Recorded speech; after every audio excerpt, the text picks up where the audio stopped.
being with us tonight. My name is Yale Jackson Blum, and I am the Senior Director of Marketing and Internal Affairs here at Carney Hospital. And I would like to welcome you all, those who are with us here live this evening, as well as those of you who are with us virtually, to the Carney Hospital and Massachusetts Women of Color Coalition First Women's Health Forum. We have a very exciting, and I think very informative program planned for you this evening. Carney Hospital is very excited to partner with MAWOCC. We have been friends and respected their work for many years. And for those of you who are familiar with Carney Hospital, is aware that we are a community hospital. And our primary focus is to make sure that we are staying connected with all walks of life and constituencies. I would like to introduce this evening Dr. Morgan. Dr. Morgan, who works for our regional, he is our regional chief medical officer and administrative lead here at Carney Hospital. And as we strive to make sure that our patients receive the safest and highest quality care as possible, that is being led and overseen by Dr. Morgan. Dr. Morgan this evening is here to welcome everyone on behalf of our president, Stan McLaren, who unfortunately at another major event taking place this evening with our new mayor, Mayor Wu. Please welcome Dr. Morgan.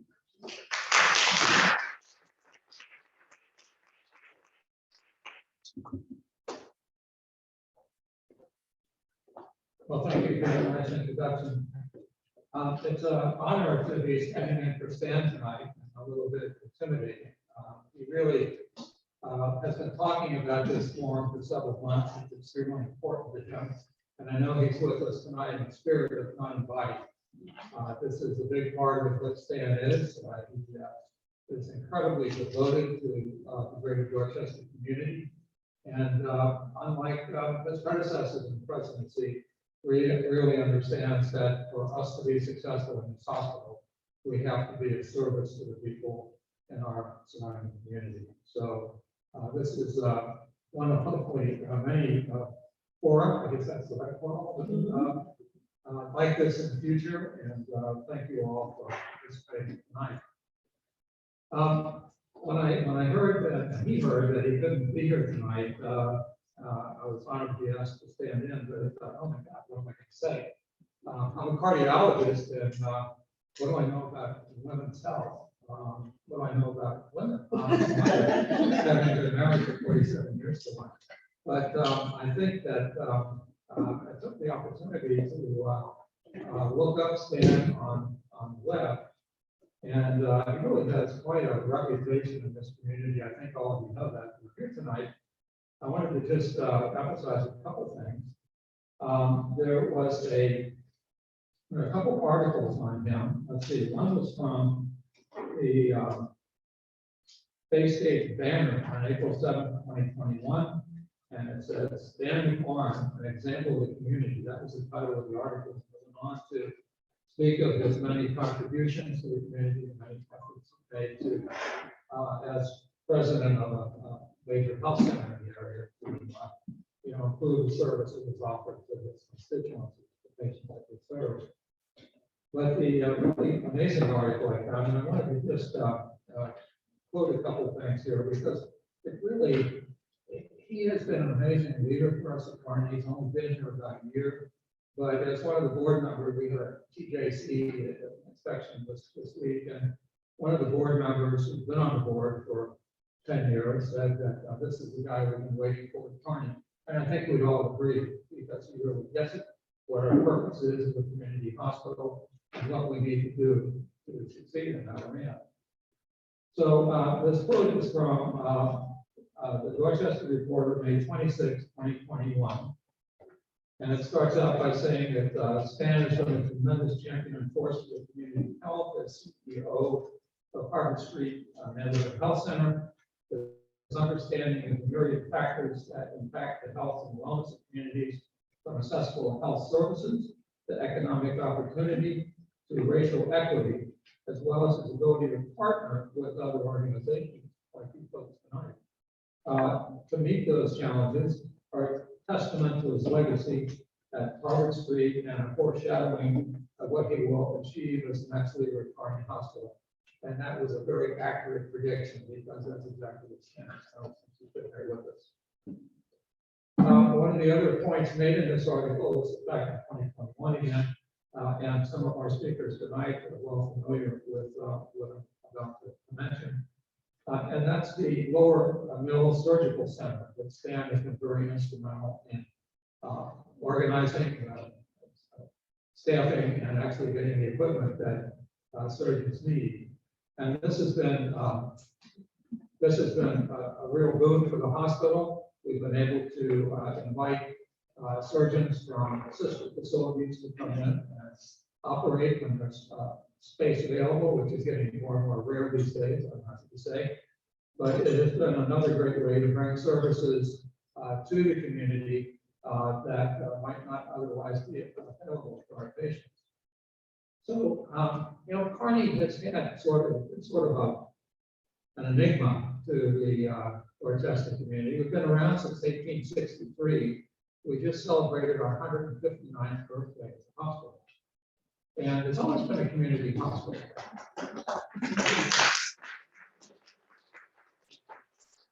And always been a community hospital. And it's always had the mission, among us and others, of serving the underserved and trying to address inequities. Back in 1863, the inequities were different than they are today, but inequity is inequity. And I think that it's a mission that the hospital has held close to its heart through all those years. And it's one that we're continuing to understand leadership.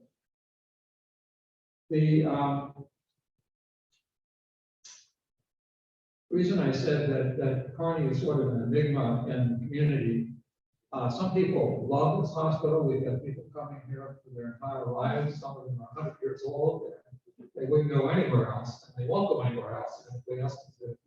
And other people say, "Oh, Carney, do we really want to go to Carney?" And there's Boston Medical Center, there's Mass General, there's Beth Israel.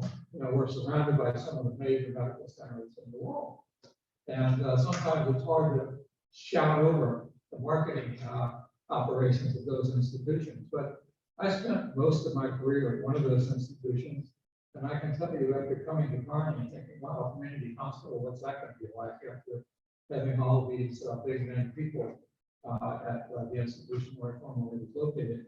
But you know what?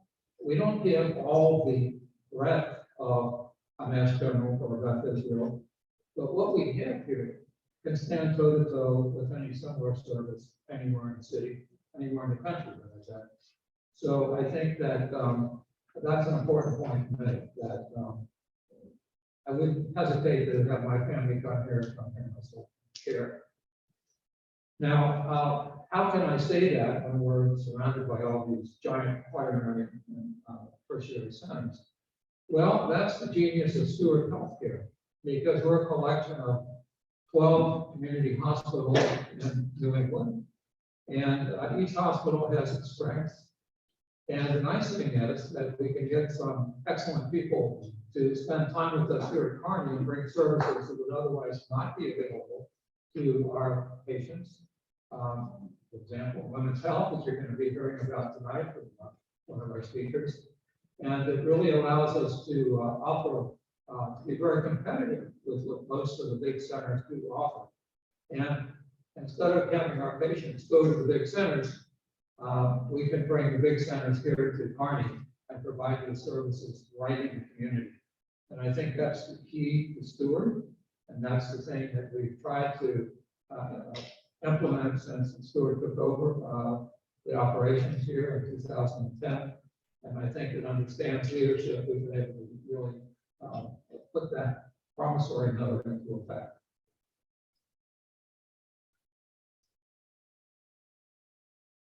So I think that those are the basic points I wanted to make, but I did want to just emphasize again that I always hate to try to pronounce acronyms because I always get into trouble when I do. But I guess it's MAWOCC, is that right? MAWOCC. MAWOCC. But this is really an example of what we're trying to do at Carney. by bringing groups in and trying to just inform everyone about what we have to offer in terms of medical services here, and to say that we really, really welcome the community. We want to serve the community, and we want to provide services that are needed in the community. And so this is a very important forum for us tonight, and thank everybody for tuning in on the web and being here in presence tonight. Thank you very much.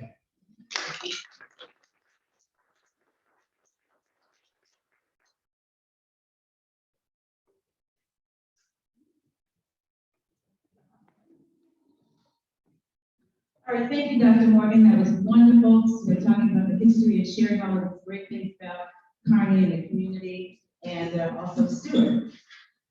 Okay, next I'd like to bring up our partner, this woman who has, she has basically taken an organization, a thought, and created this wonderful organization that's doing excellent work throughout the Commonwealth of Massachusetts. And Carney is just so pleased to be a partner with her. That's one of the things that we focus on is collaborating. And this organization, the Massachusetts Women of Color Coalition, is one of several that we look forward to having a continued relationship. The organization was founded by Celia Johnson. Celia Johnson Blue. She's the president, CEO, and visionary, a founding member with MAWOCC. In 2015, Celia worked with 12 women of color from across Massachusetts and led the development and public launch of the Massachusetts Women of Color Coalition. In her current role as president and CEO, she is leading the organization to realize its vision and mission, overseeing the day-to-day operations while strongly advocating for the voices of women of color to be heard, addressing the inequities faced on a daily basis. She has an impressive career, having served as the interim director of the Rhode Island Department of Human Services and also served as a former chief of staff and deputy director for DHS. She is the former registrar and CEO for the Motor Vehicles of Massachusetts. And she was the first African American in the state's history to serve as Commonwealth Registrar. She is also a seasoned executive leader with over 25 years of leadership experience in private, public, and nonprofit sectors. Ladies and gentlemen, please welcome Celia Blue.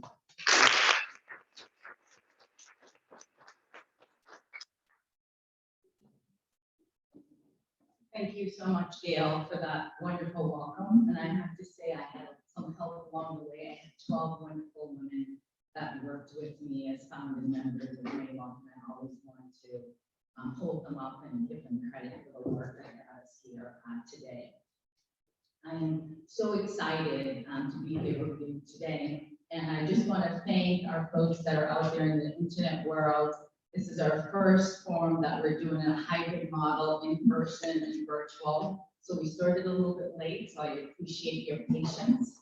But we are so excited to partner with Carney. Gail and I have known each other for a number of years, and it's wonderful to continue this collaboration with her in our role here and expand a lead in our Carney Hospital. We are here tonight to shine a spotlight on women's health. And you're going to hear about the wonderful services and experts that are here at Carney. But it is so important to shine a light on women's health. Just a bit about MAWOCC. We are a statewide organization. We're intergenerational, starting with 93 girls of color. We're focused on women of color to address the inequities that we face on a daily basis, which stems from systemic and institutional racism. We do our work under 5 platforms: political and civic leadership, health and wellness, which brings us here tonight, economic power and sustainability, education justice, and criminal justice reform. We're a nonprofit and we're a nonpartisan organization. As I thought about just my brief comments tonight, I wanted to share some stats with you. I'm all about the data, and I wanted to just share a little bit as we get into this conversation with these wonderful experts that we have here tonight. And so I also want to say that I'm thankful and I'm grateful for the esteemed panelists that we have today that has taken time out of their busy schedules to be with us. and with my co-moderator tonight, for taking time out to make sure that we had this event tonight. Really appreciate it. The Commonwealth Fund, which promotes high-performing healthcare system that achieves better access, improved quality, and greater efficiency, particularly for society's most vulnerable, including low-income people, uninsured people of color. They look at supporting independent research on healthcare issues.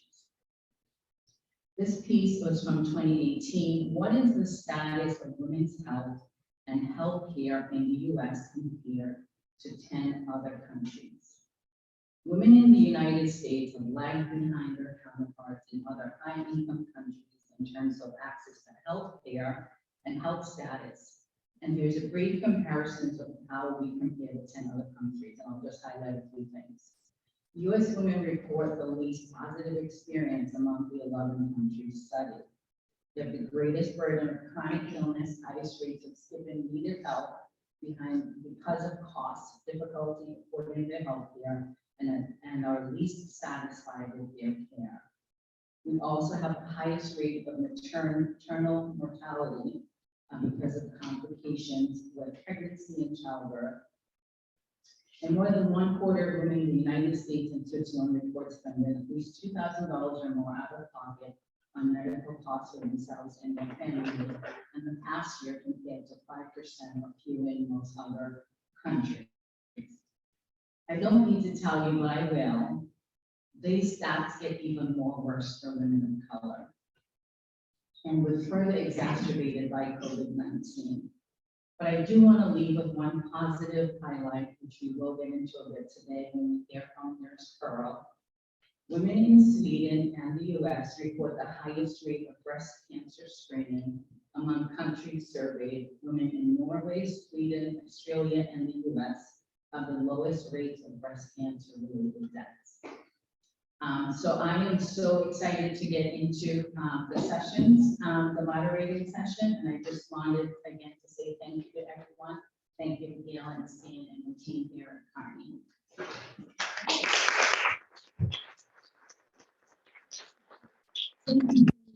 Reports and also for helping to put tonight's discussion into perspective.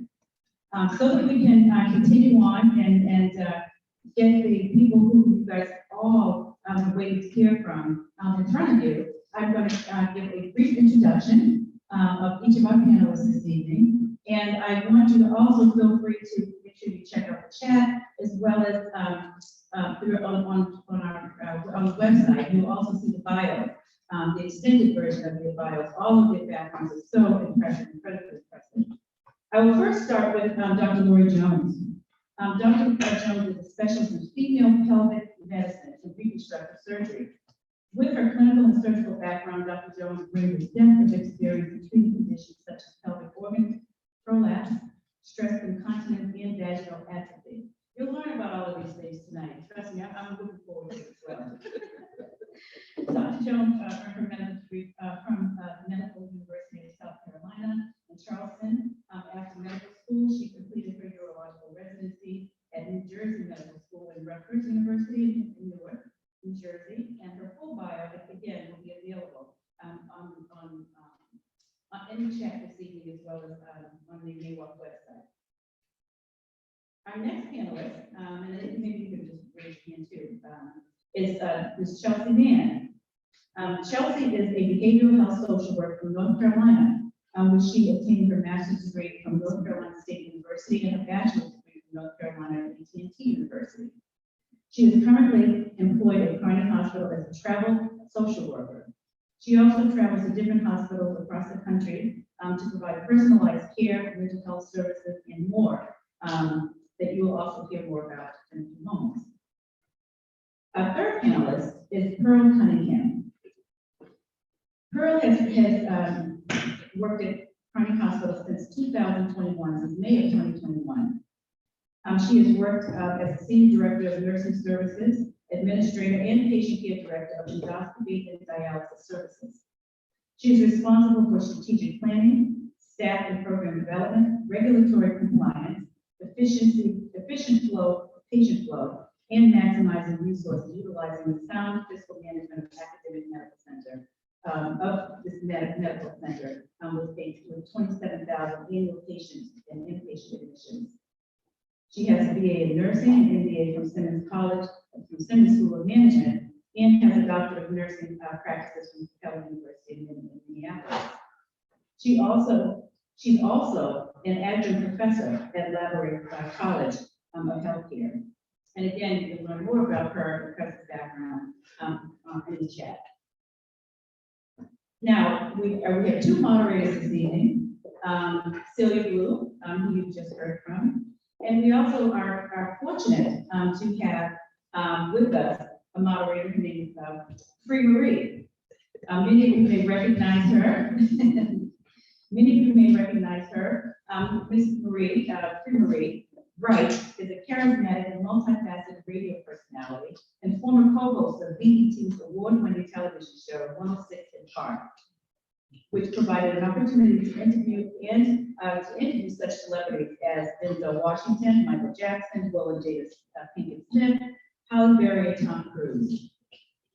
Free believes in giving back to the community. In 2002, along with her mom, founded the Free for Life Foundation, which focused on financial literacy and domestic violence prevention.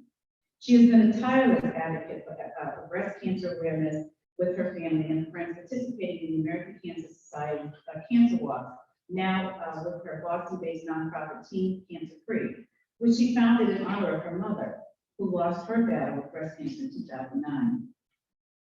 Team Cancer Free's mission is to combat breast cancer by bringing about awareness and destigmatizing its symptoms, activating preventive measures, and providing alternative services to improve overall health, beauty, and wellness outlooks.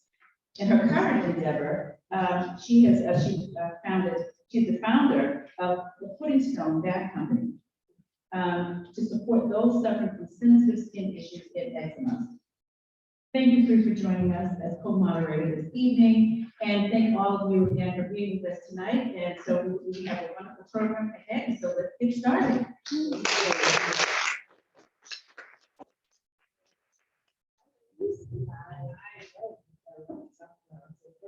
Pearl. How are you doing today? I'm good. How are you? I'm great. You are the senior director of right? I think so that's what makes Carney so special and necessary in this community, and about what is especially needs, especially in the greater Dorchester and south of Boston area. Well, I think location, and they always say location, location, location. And location is important, but we're talking about access. Location is one thing, but I think cultural congruence is important. I think it's when we have to discuss difficult issues, they want someone who they feel like will listen. Finding culturally responsible care is difficult. And I think one of the things that Carney has, they have to reach. I think that we have multicultural, multilingual clinicians, and everyone's a human being. And I think for women, especially women of color, for them to feel that they deserve to be cared for and to ask. And I think, that's something we have to do. And I really also have to say that Mammography. I should be able to say this right. That's But I gotta say it, mammography. Absolutely. So we have 3D mammography, and the normal or the regular mammography is two-dimensional, which you take two views of the breast. But with 3D mammography, they take multiple views, so you get a much better picture. You actually can diagnose earlier, which is very important because, as it was mentioned that women of color, are diagnosed with an aggressive form of breast cancer, more often than others. And so it's very important for us to be able to have that diagnosis earlier, because it's much more virulent and you catch it earlier. It's important with the 3D mammography, you catch those that disease earlier. What would make a woman have to live in the Basically, right now, 3D is the method, of choice, because you will get better, better picture, earlier diagnosis.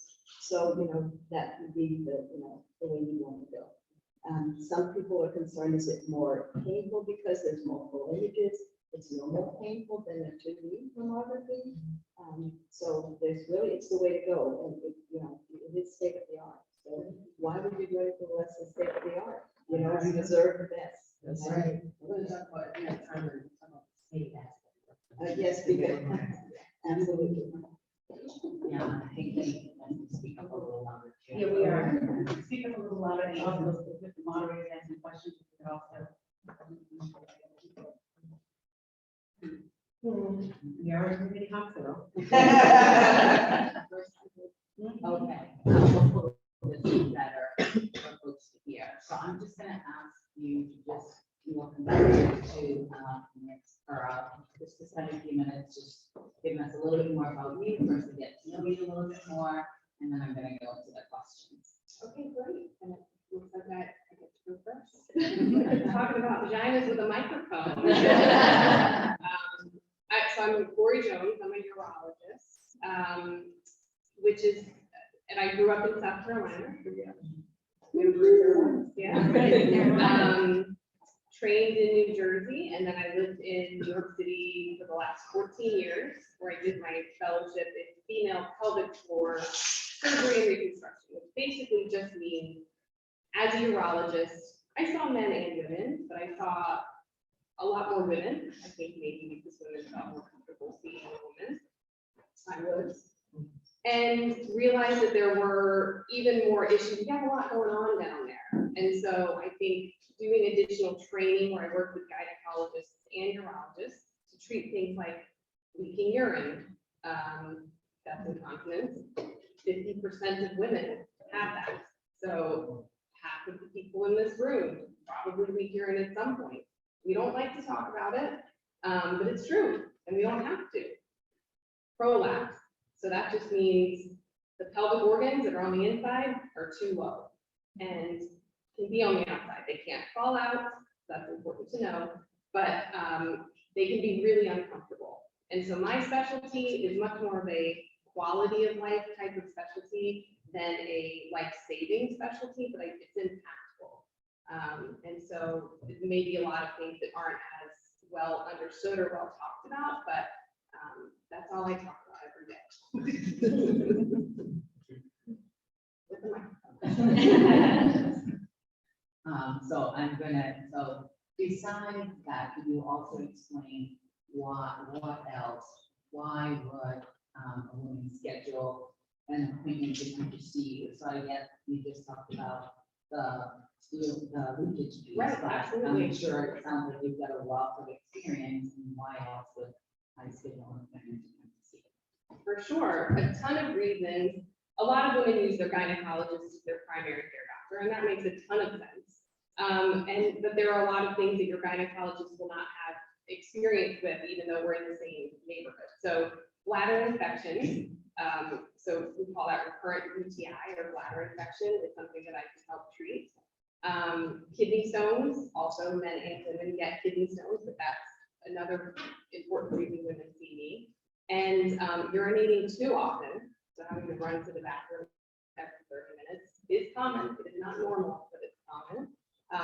Having difficulty urinating. So all of the things that you really shouldn't have to think about, if you're thinking about your bladder, I'm the person that you see. And then, as I mentioned, discomfort or just changes that happen after childbirth. Sometimes they are a normal part of aging in childbirth, but a lot of things we can treat with physical therapy, with sometimes medications, sometimes procedures in my office, and sometimes surgery. I did robotic surgery today for a woman with a really uncomfortable prolapse, and she's 69 and probably could have had this 10 or 15 years ago, but never really took the time to take care of herself. She's taking care of everyone else. And I think it's going to be life-changing. So those are kind of the. So you said prolapse, can you go into that a little bit more? Yeah. So about 60% of women have some degree of prolapse. And that basically just means that the vagina is lower than it should be. So the things that sit behind your vagina, your bladder, your rectum, and your intestines. So everything on the inside pushes over time. So gravity, having a pregnancy or two. Yeah. We can see it here, but we can feel it here. And prolapse just means that things are lower than they should be. It's not dangerous. Some women don't even know. If it bothers you, I have options to help improve with exercises or with different devices or with a surgery if needed. Great. So I can give you just tell us about yourself and your wonderful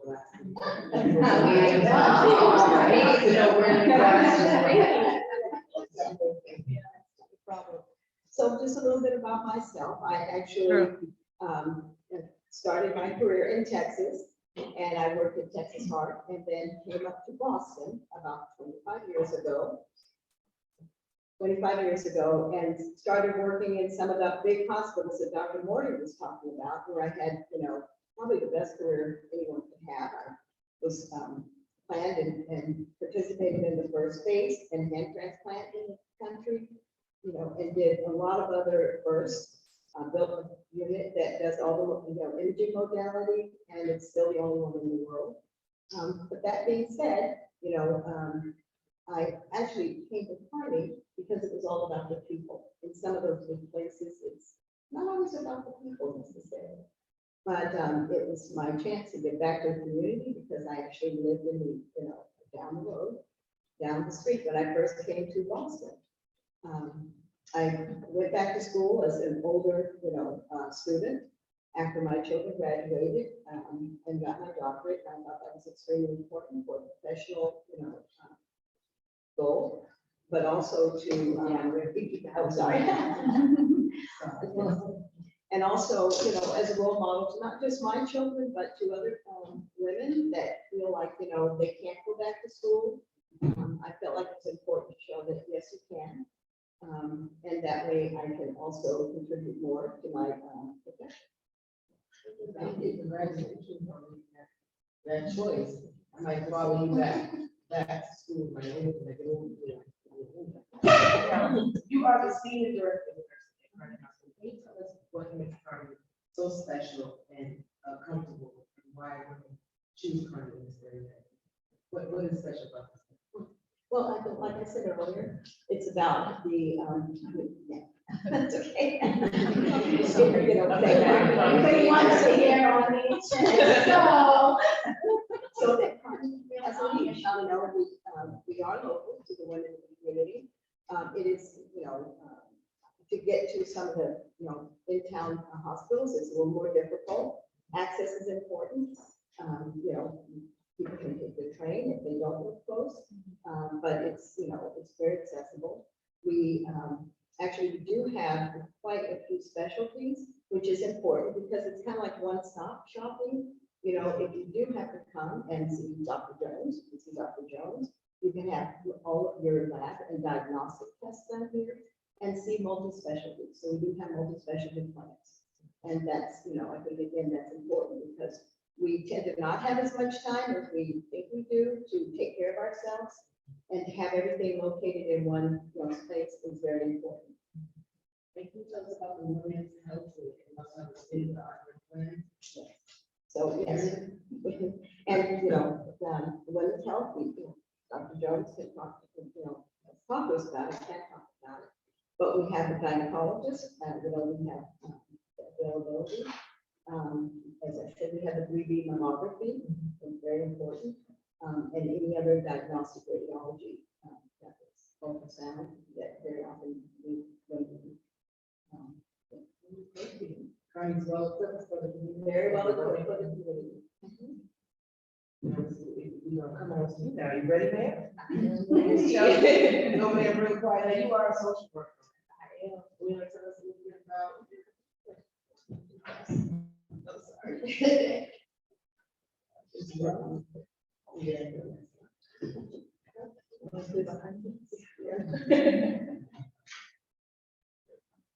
I'm sorry. Okay, so Hello again, I'm Chelsey. Yes, I am a social worker. I actually started my career as a social worker in 2012, where I started out as a child protective services social worker. So within that role, I was investigating, reports that were made, regarding like abuse and neglect of children. And during my career, I spent about 4 years doing that. And during that role as a social worker, I saw a lot of mental health within that specific type of social work. So I started to realize that, I wanted to get more into what mental health was in relation to social work and how I could kind of help and impact in that way. So I actually went back to school. I left my CPS role and went back to school, and I went on to an advanced standing program with North Carolina State University, where I got my master's degree in the year, doing an internship on a psychiatric unit in Raleigh, North Carolina, where I started to learn more clinical social work. So I started to learn more about clinical diagnosis, psychiatry work, behavioral health needs in the community, as well as, just continuing to be that advocate and that social worker in that field.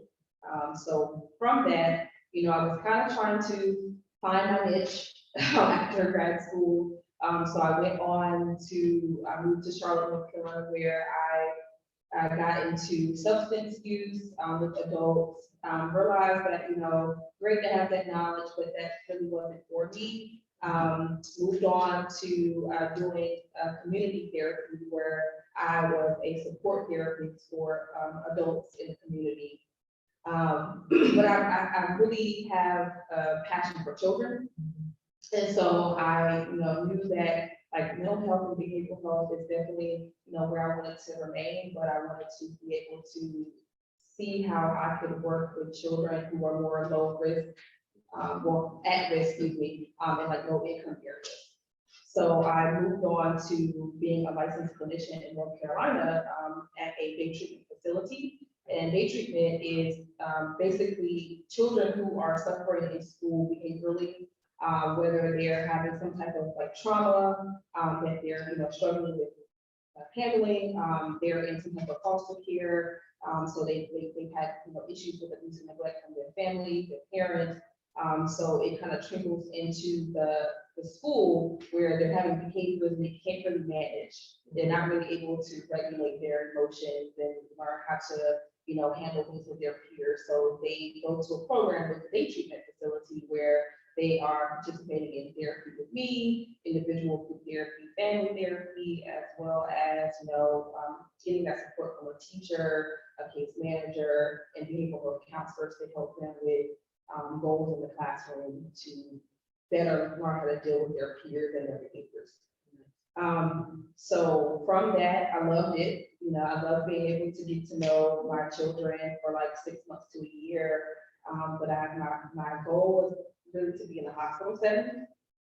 So I finally was able to do that. It was very hard getting into the hospital setting as a social worker, but I was finally able to do that. And I was in, one of the best children's hospitals in North Carolina, it's Levine Children's Hospital, where I was a behavioral health social worker there. So very similar role as my licensed clinician role with the children. I was providing that support and that mental health treatment to children in the hospital setting who were coming in, being hospitalized for their behaviors in the community because they were unsafe.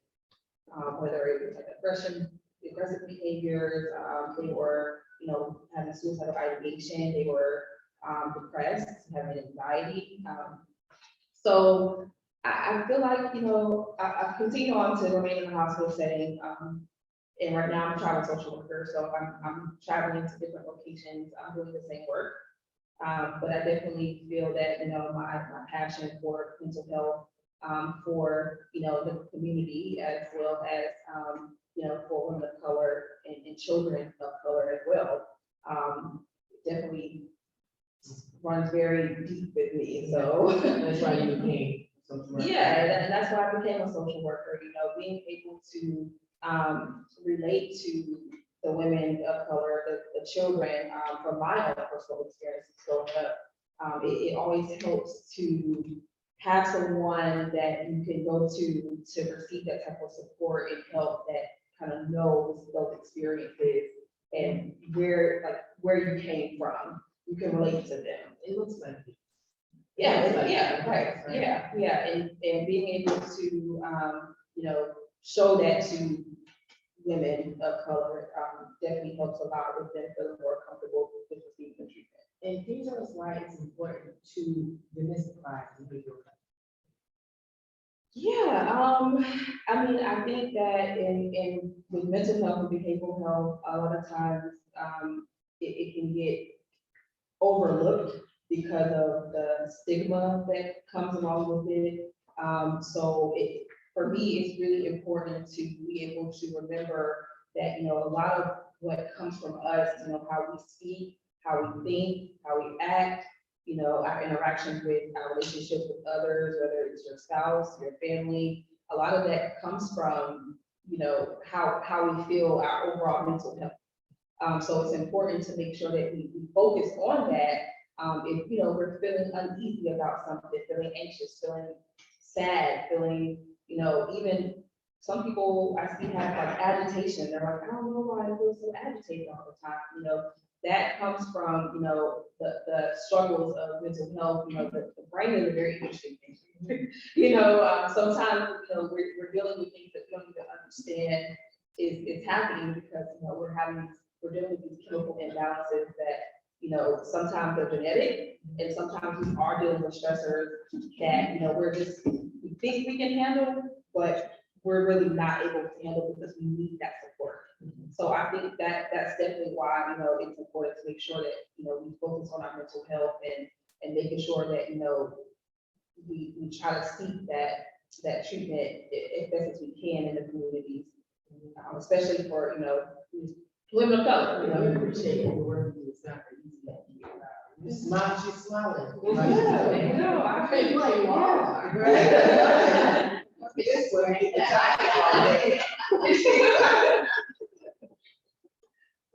So what, I have a question for you. So what do you believe are the biggest mental health challenges that I'm going to say girls and then girls of color face since your background has been mainly with children?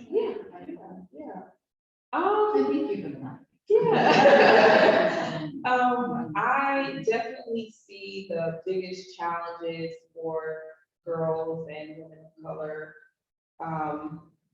Like I said before, that stigma behind mental health. I hear a lot from, women in the hospital setting, that, I tried to get help, for my depression or my anxiety, but I felt like I was meeting with somebody who didn't understand me, didn't look like me, didn't want to take the time to get to know me, because the cultures are very different, I often hear, that the challenges are culture and family. Sometimes, African American women, other cultures that are very like faith-based, and not wanting to let therapy or psychiatry overtake the fact that you should be praying about things. That's a challenge because sometimes, women feel like I don't want to, stray away from my faith, but I feel like I do need that professional help. So how can I, kind of distinguish between the two and make sure I have both? Another challenge I see is, families that focus on not letting others in, don't tell anybody in the family business. So when that plays a big role in cultures as well, because, I think that a lot of times I see children, even adults, like sometimes a woman can come in for the first time and just like the first time they're receiving treatment and she's like, I just want somebody to talk to. For so long, my family was like, you shouldn't do that because you don't want to look crazy or you don't want to let people know your business. And it's just finally like, it's just like they let it all out. Sometimes I just sit there and they will tell their life stories, but they never had the opportunity to do that. So I just think that a lot of times, you know, we face those challenges as women of color, you know, just kind of from within, I'm gonna be honest, you know, our families, our culture, and, you know, how things are normally looked at to be, you know, within our, you know, culture, so. We have time for questions. All right, Lori. That's the mic. Me and Lori are gonna come Yeah, back. right, I yeah. wanted to ask you a question. So Lori, what are the treatments for your urinary leakage? You said there were a few different ways that you could go about it. Right. And how does a woman know she needs to come see somebody? So most of what I take care of, you know, I can't tell you what's good, right? It's not blood pressure, it's not diabetes, it's how you feel.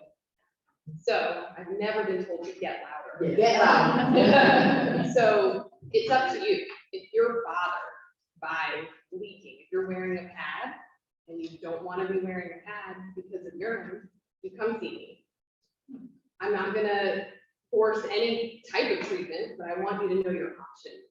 And so I kind of run the game. I tell everyone the same thing. It goes from least invasive to most. And sometimes least invasive is stop drinking 7 cups of coffee. But not everybody thinks about it. And so just having, Why coffee? so coffee has caffeine. That's why it's awesome. But it also is a bladder irritant and a diuretic, meaning it makes you pee.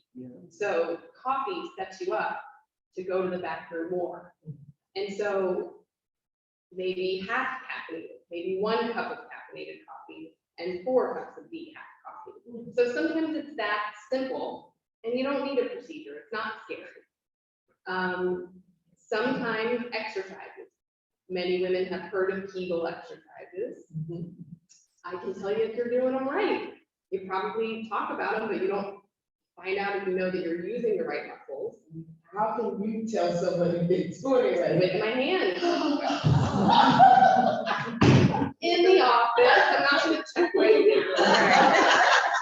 It's important if you're gonna spend the time to do something that you're trying to get better at, you wanna make sure you're doing it right. And there are physical therapists that are trained to help you make sure you're doing those exercises. You can do exercises to help you suppress the urge to urinate so often. It's not always caffeine. Usually it's not. Most people have more reasons than just that. And so sometimes it's physical therapy and some changes in your lifestyle.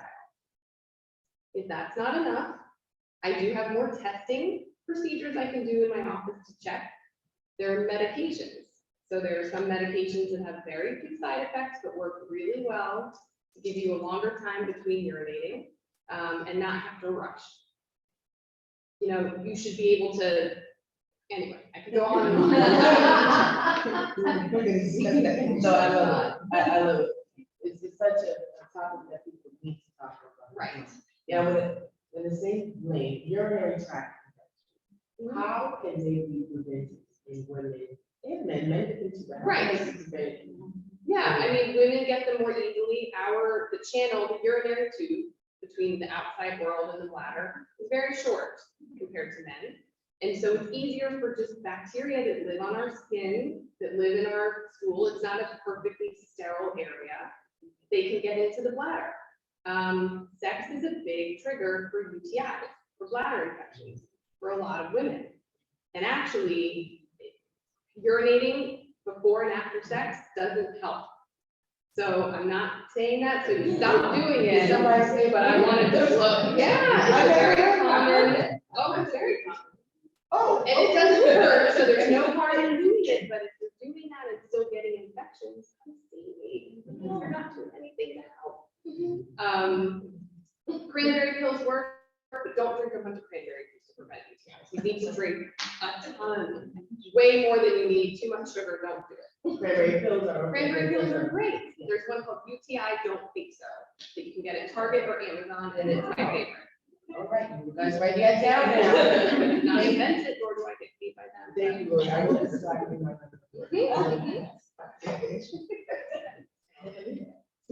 Thank you. So we'll pass the mic back to Pearl.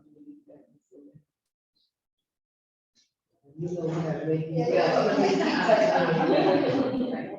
So you might have to repeat the question if you have the mic, or you pass it back down. How can women better manage issues like obesity, diabetes, and heart disease?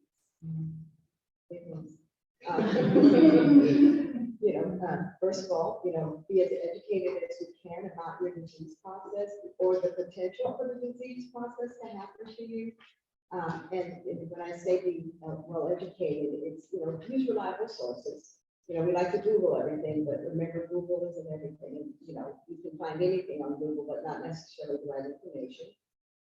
It's about, at the end, it's going to be diet, exercise, and medication if you do have the diseases. But, hopefully you can get to the point where you're not taking medication by taking care of yourself. And that's something that women, especially women of color, have a difficulty doing. They don't necessarily always take care of themselves. They take care of others very well, but they don't take care of themselves. Make sure you do, have your checkups.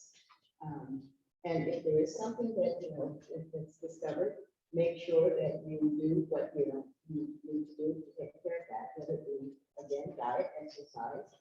Florence Nightingale, probably in 1800, said, the way to, achieve better health, maybe not optimum, but better health, is to eat well, a good diet, exercise, fresh air, and wash your hands. So that way back then. way back then, she knew that. Absolutely. So, something obviously are hereditary, some things we can't control, but there are things we can control. And I think the important thing is control the things you can control, right? Because the things you can't control, you can't. So you want to be ahead of the game, like controlling the things you can't control. Thank you. Now, you've been in this industry for so long. Are there any trends you're seeing that women of color are facing right now that you didn't see before? Can you share? Well, maybe not that I didn't see before, but, a couple that were mentioned earlier was, and it surprised me that, I didn't even think about this, but the high maternal mortality rate of women of color. I mean, to me, in this day and age, it doesn't matter your education level. It just floored me that it was so prevalent in women of color. And, to me, that's about being heard. That's about, having an issue and expressing the issue and basically being ignored. So, I mean, I think that was a big one because it's not just one, but sometimes it's both. When you think about it, that was still, and still does surprise me, that it's such, the rate is so high in women of color. In this day and age, yes, 2022 in, first world country, that our statistics are worse than third world countries. So, I mean, that to me is very, telling. Colorectal cancer, you have higher rates of colorectal cancer, so that to me is, also something that we have to look at and make sure we're getting, having our colonoscopies, those are things that aren't so pleasant, but, I think it's extremely important that we do that. There's a big fear of women of color. So people are from men and women. And then people go like, oh, it's not Right. What, that's the most important step to making sure you're correct. Well, that's good. That diagnosis, making sure you do your diagnostic screening and screening colonoscopy is very, very important. Diet, again, very important. But yes, they're over there laughing at me because I managed the GIU thing. And that, yes, people are very, very, concerned, Right. and it keeps people from actually being screened as regularly as they should, Right. But or at all, but it is, I mean, we have wonderful ways to keep you comfortable, and it's pretty quick. So, we keep you comfortable through the procedure. It's very quick. You go home, right after. Not really sure. What's the age, just to give our watching, like, what is the age at which you look to get the So if you have no family history, usually 49-50 is, the first one. But if you do have a family history, again, I would check, and I'm not ever gonna give you medical advice, but I would advise you to talk to your physician to make sure that, if you do have a family history, that you're screened as early as possible. And to talk about other trends, I think mental health, which she mentioned, is, such, an important one, because, you're not gonna be physically healthy if you're not mentally healthy, and you're not, and vice versa. So it's all holistic thing, and, we, not just, women of color, but, men and children, as she mentioned, it's, and even more so post-COVID. And because of the stigma, we don't get the help we need, we don't ask for the help, so I think that's really important. And then the typical cardiovascular issues, diabetes, I can't mention that enough, which means, renal disease still higher incidence in, women and men of color. So we need to be very cognizant of that. We need to get healthy, we're really good.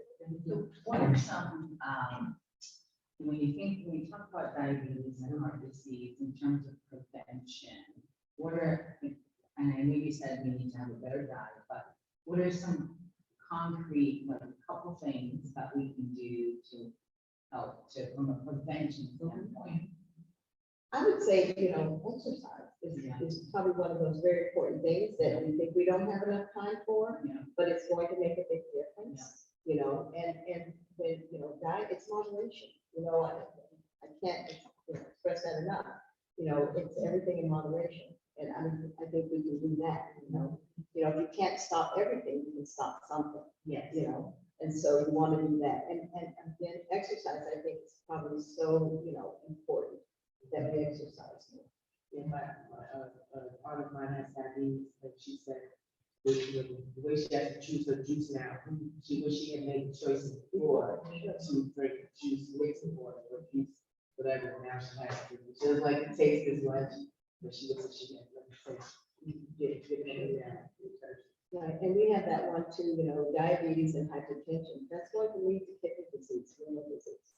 So if you do have one of those, if take your medication, and exercise will help you lose weight.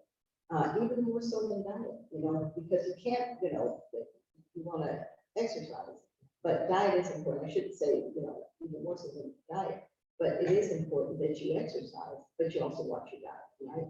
So if you have a tendency to diabetes, you don't want to drink all those sugary drinks, even if caffeine's involved. Thank you so much, Dr. Pearl. Do you want me to pass the microphone? Yeah, I'll ask Chelsey. Okay. So this is a little bit more personal. Have you personally dealt with hurdles or barriers of receiving mental health treatment, or someone close to you that you had to help navigate that? Yes, I have. A few different barriers, I think, that I've dealt with. The major one that I see, I think it's because I am someone that's in the field. I think that when I personally go to seek mental health treatment or therapy, it's looked at as if I'm not a human being. It's like, you know the work, you should kind of know what to do to take care of your mental health. It's like, yeah, I do, but that shouldn't exclude me from, wanting to see a therapist, to make sure that I'm focusing on my mental health, because it's like outside of my career and my passion for the field, I am a human being. I do face stressors in life as well. So, and it's something that kind of helps me with like work-life balance, which is, something that we often see many people struggle with.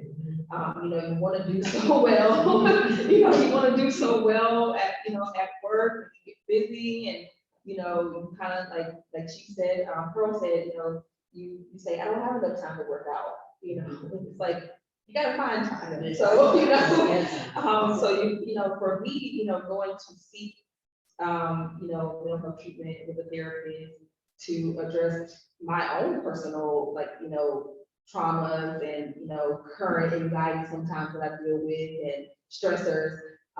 It's been difficult, I will sit in with therapists sometimes who, will say, I don't think you should be here.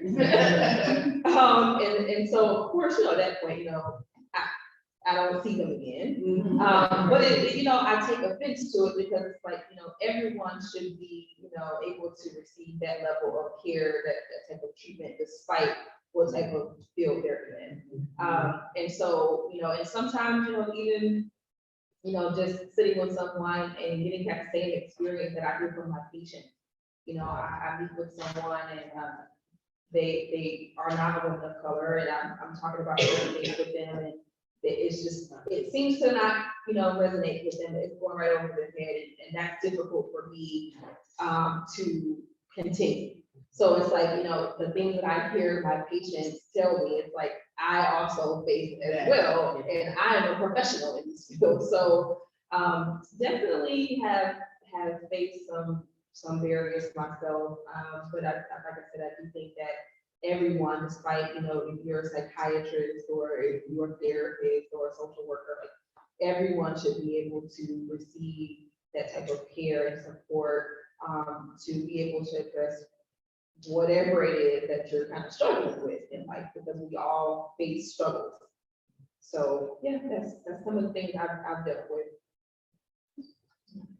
All right, I think we're gonna open it up for questions and do that. Are there any questions from the audience?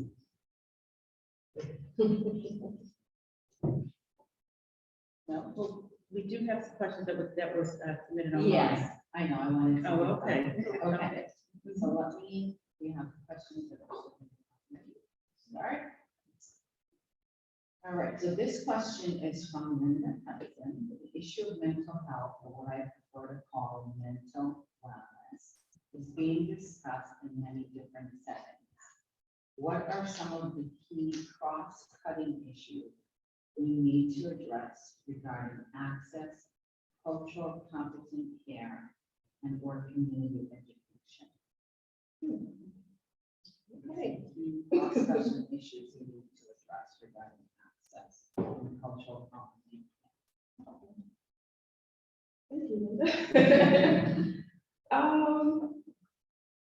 Okay, well, I think that some key things that we need to address with those topics is definitely figuring out within your community, where can you access this level of care and this treatment. There are always a ton of resources and services within the community that you can go to, whether it's like your Department of Mental Health, your social services, to be able to at least get your foot in the door to figure out, where exactly can I go to be able to access a therapist, be able to see someone if I need like medication, to speak with a psychiatrist or nurse practitioner. It's always good to start here. And also, Google can be, not our friend sometimes, but it can be our friend sometimes. And one of the things I always tell my patients, because I use it as well, there is a website called Psychology Today that I use a lot for my patients and my clients that I connected with to make it a little bit easier to access those services. It kind of filters down the things that that's personalized for you. Like if you're looking for someone of color, whether it's male and female, if you're looking for more Christian therapy services, if you're looking for a specific type of insurance that a facility takes, like that specific website kind of filters it down for you to see exactly what you're looking for. Which website is that? Psychology Today. That was what we say, it's therapy Similar, yeah, similar. Good services. And I'm sorry, what was The other one was cultural competence. I think, the challenge is first there's access. And then when you find the sort of find, okay, I think I found either a hospital or a provider, then the cultural competence is these things. So Right. she was asking about, let me just make sure I'm doing it right for her. How do we address, what are the cost-cutting issues we need to address access to this stuff? And then also cultural competence there. So I think that, you know, and this is my observation from being in the field, there is, still some struggle with cultural competency, within many fields, but specifically for mental health. You know, I think sometimes I see the struggle when we, have patients who, you know, don't speak English. It can be difficult for certain people in the field to even want to, you know, continue to do the job they should do, because those people are different. But it's like, you know, even though they're different from who you are, you should still be able to have that cultural competency to provide the same level of care to them as you would someone else that can speak English, or someone that maybe doesn't have the same access to funds that other patient that you had, or the same resources in the community. So I think, you know, it's important for us in this field to make sure that, you know, we are constantly being willing to learn about cultures, because I can say for me, coming up here to Carney Hospital, I have not worked with such a diverse group of people ever, really. Like, you know, I've worked with Hispanic, I've worked with women of color, men of color, I've worked with Caucasian, Asian, but I've, you know, Haitian, that's new for me up here. You know, those who speak Cantonese, Vietnamese, it's different. So, you know, when I saw that, you know, it was different for me, but I was very intrigued to be able to figure out, okay, well, how can I best serve them? Because I've never really worked with, you know, their cultures before. So I started to do, you know, talk with my coworkers and do a little bit of research about, you know, what's available to them for mental health services in the community, and finding out like really great services around here that, you know, cater to their specific community. So I try to make sure that, you know, when I'm discharging them, that I'm getting them connected with those agencies that will be able to help them specifically, to help them feel comfortable, you know, going to what they see that is relatable to them. But you take that ownership on, I guess there's a huge gap. Right. in that, right? So as a society, how do we work? How do we address it? Like, how do we, it seems to be training to be a part of, sort of the rigor. I mean, our world is becoming more and more diverse. You know, by 2060, you know, color will be a majority in this country, as it's gonna happen one day. So, you know, I feel like, you know, how do we make sure that in listening to you, you'd love to believe that everybody takes this on their ownership and goes the extra level. The reality is, we know that isn't right. Yeah. And so, you know, how do we have that deeper conversation to say, you know, it's needed, it's necessary, and sometimes you might have to do a little bit on your own, but that's okay. But as an institution, how do we make sure that there's training and so forth? Yeah, I mean, I think it's just a matter of us in the field, just holding others accountable. You know, having those tough conversations, you know, when you see something that may not really, you know, mirror what cultural competency is, being able to educate that person in the best respectful manner on, you know, steps that they can do to kind of learn more about how to be culturally competent, you know, within this field. So, and I think for my patients as well, I always say, you know, I'm here to advocate for you, but you are your biggest advocate. So, you know, really giving them that support to show them that they are strong enough to be able to, you know, tell someone, like, if they aren't feeling like they're being supported by the doctor or the therapist or the nurse, like, be able to speak up, advocate for themselves and say, hey, you know, I'm not really feeling as though you're giving me the treatment that I feel like I should be getting. There was a big conversation on that online last year about how a lot of patients don't know how to say, that doesn't make me happy, I need this, or just to have a conversation with the doctor about if you're a match, they didn't know that they could choose another doctor. Right. Other than the one that someone was giving. Right. Because you have to be comfortable enough to say, I keep peeing while I am, you know.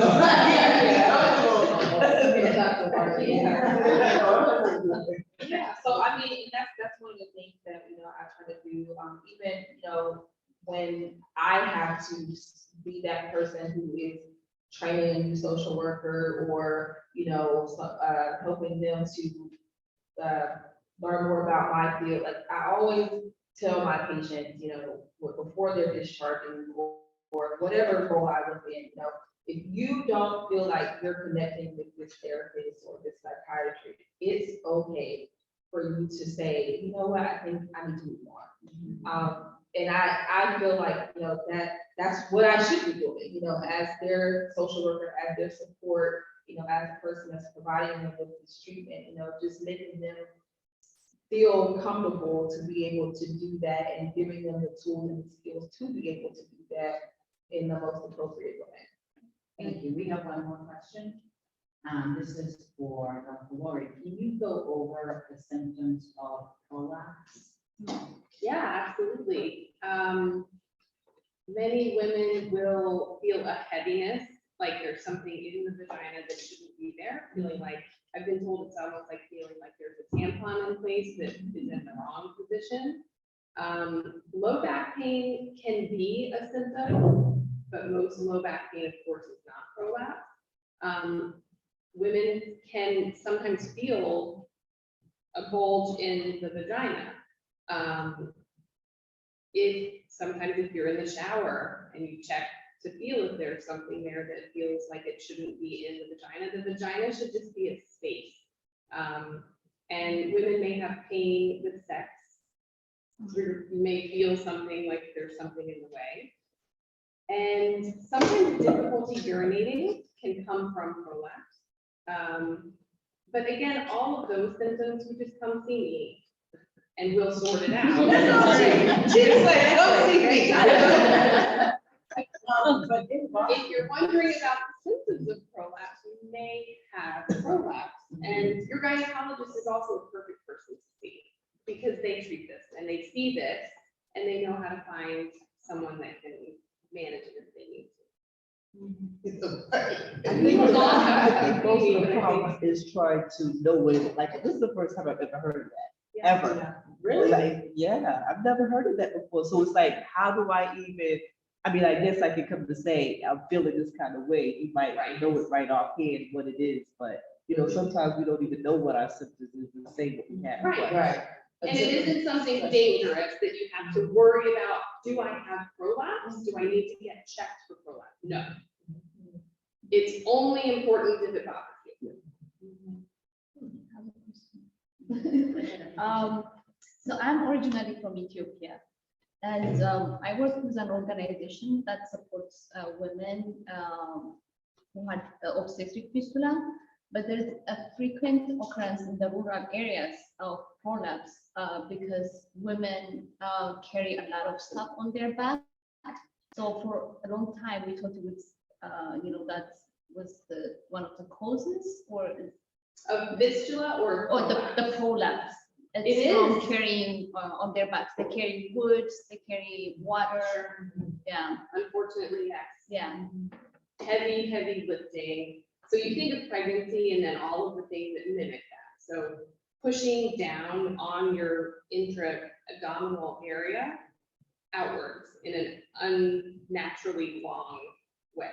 So constipation, long time constipation that doesn't get managed can cause prolapse. And heavy lifting to that degree. So weightlifters don't have an increased incidence of prolapse, but they're doing short amounts of time in probably the proper positioning. Whereas if you're carrying lots of heavy things for a long time, that can certainly cause it as well. But get your colonoscopies too. Yeah, exactly. I have a question. What are the early signs that a woman may have if she is experiencing pelvic problems? So constipation really goes hand in hand with urinary problems. And so just experiencing too frequent or not frequent enough urinating or bowel movements is a reason to see your doctor. Blood in your urine is never something to ignore. It can just be a bladder infection. We can treat that, but you want to make sure it's not something else. So I also treat bladder cancer. I evaluate, I don't treat kidney cancer anymore, but my partners do. And I do treat kidney stones. Pain with sex, not normal, common, but not normal. So get that checked as well.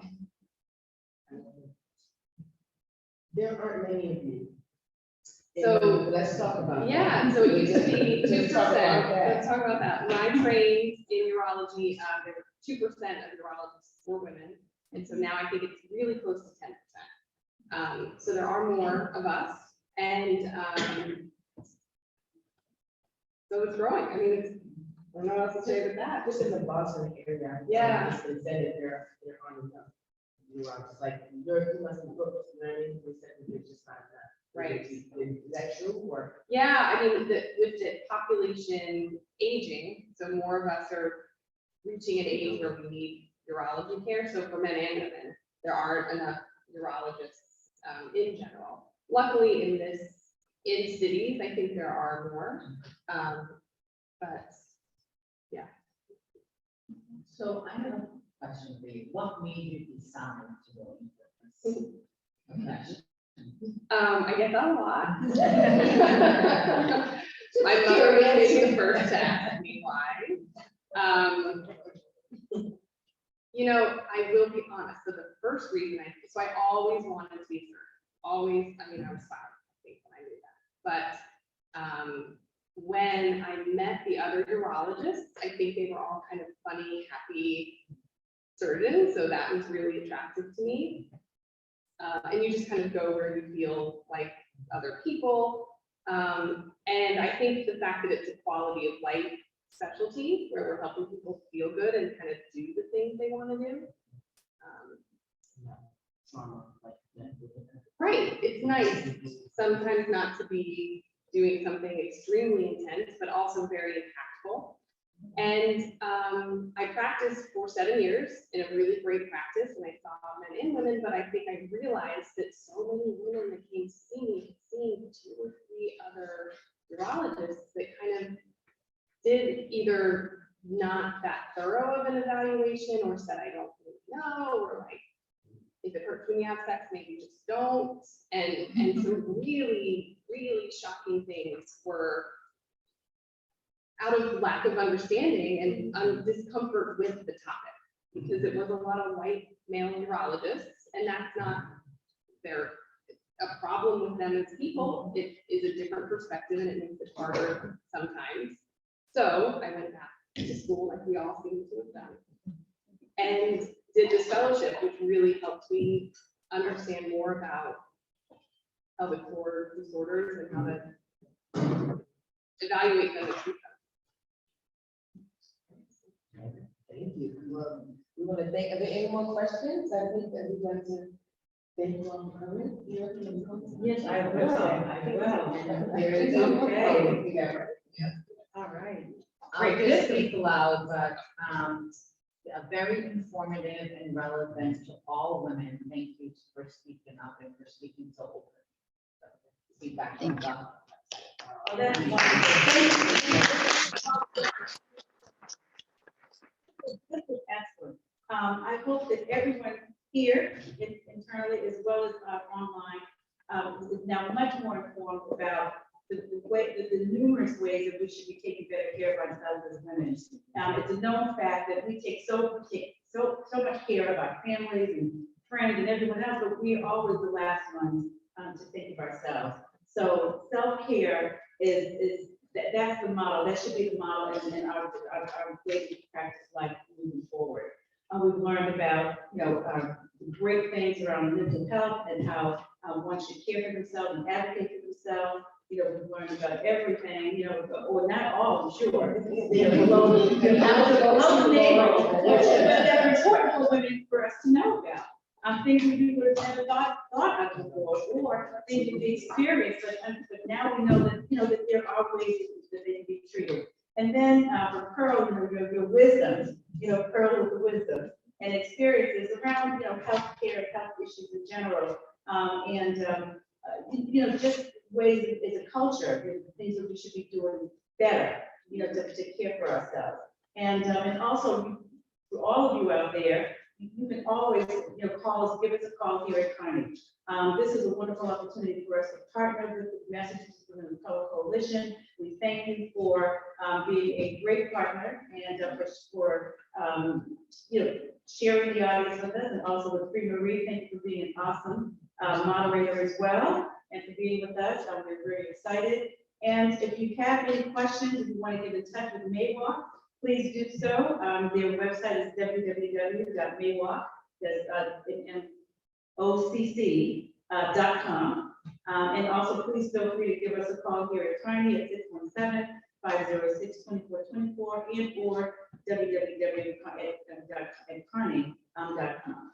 And let's see, did I forget anything? I want to thank all of our collaborators and also the people who helped make tonight possible. Our Super Jack technology team, Matt and Jesse, who's remote. Thank you for everything that you've done for us tonight. We also can't stop the evening without thanking Maika, who is our in-house catering manager, and her team for putting on a very nice spread for us this evening. Those of you out there, you don't know what you're missing. And so if you have nothing else to say, thank you all for being with us, and we'll look forward to seeing you again.